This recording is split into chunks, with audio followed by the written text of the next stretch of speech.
जय हिंद. मी आपल्या सर्वांचा मित्र अक्षय राजे ताठे. आज आपण आलेलो आहोत वेरूळला. जागतिक वारसा स्थळ असलेल्या लेणीला आज आपण भेट देणार आहोत. नेमकं कशा पद्धतीने ही लेणी आहे, 34 लेण्या असलेलं हे जागतिक वारसा स्थळ आपण बघणार आहोत.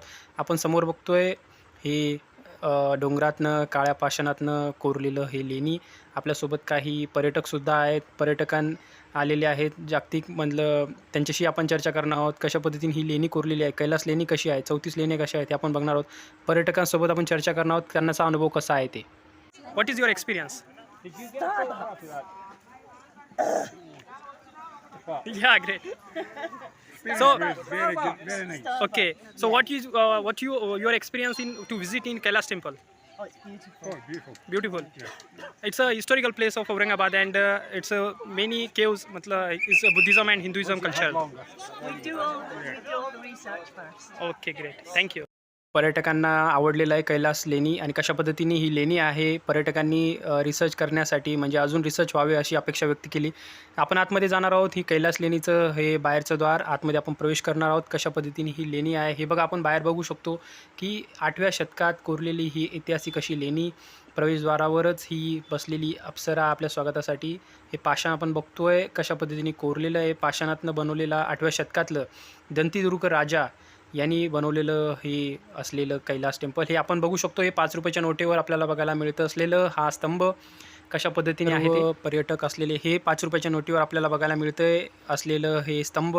आणि खरं तर हिंदू, जैन आणि बुद्धिझमचं सुंदर असं कल्चर आपल्याला बघायला मिळतं. हे आपण बघतोय महाभारतच्या कथेतलं हे पात्र रंगवलेलं आहे आणि त्याचे प्रत्येक अध्याय आपल्याला इथं बघायला मिळत आहेत. हे असलेलं सुंदर असं हे लेणी लेण्या असलेलं हे साईड आपण बघतोय.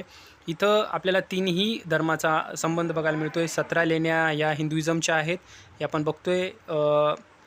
रावणाचं दशानंद रावणाने उचललेला हे ज्योतिर्लिंग हे सर्व आपण बघतोय टेम्पल. खरं तर हे लेण्या बघताना एक अनुभव येतो. हिंदुइझमच्या 17 लेण्या असलेलं हे धार्मिक स्थळ आहे. 12 लेण्या बुद्धिझमसाठी प्रेरित आहेत, बुद्धिझमही बघणार आहोत. 5 लेण्या जैन धर्मियांसाठी आहेत. हिंदू दरम्यानमध्ये कोरलेली ही जी 16 नंबरची जी लेणी आहे, ही 16 नंबरची लेणी आपण बघतोय. वर ही कैलास लेणी खूप फेमस आहे, 16 नंबरची लेणी. आणि ही कशी अखंड पाषाणापासून कळसापासून पायाकडे कोरलेलं असल्यामुळे प्रसिद्ध आहे. खरं तर प्रसिद्ध असलेली ही कैलास लेणी इथं गाईडसुद्धा माहिती देत आहेत. आणि आकाशातनं म्हणजे पाषाणातनं कोरलेली ही कैलास लेणी आपण बघत आहोत. आणि ही बाहेरच्या साईडनी विष्णू असेल, भगवान शंकर असेल, ही बघतोय आपण लेणी, कैलास लेणी. तर आपण कैलास लेणीच्या आतमध्ये जाणार आहोत. नेमकं कशा पद्धतीने कोरलेली आहे ही लेणी. चला तर मग. ही वरती आपण वरून बघतोय कैलास लेणीचं हे दृश्य. आतमध्ये इथं सध्या चप्पल काढायची आहे, शूज काढायची आहे, कारण कैलास टेम्पलमध्ये आतमध्ये जाताना दर्शन करताना इथं लिहिलेलं आहे. चला तर मग. आतमध्ये खूप अंधार आहे आणि त्यामुळं हे आपण बघतोय दृश्य, हे कैलास लेणीतलं महादेवाचं दर्शन.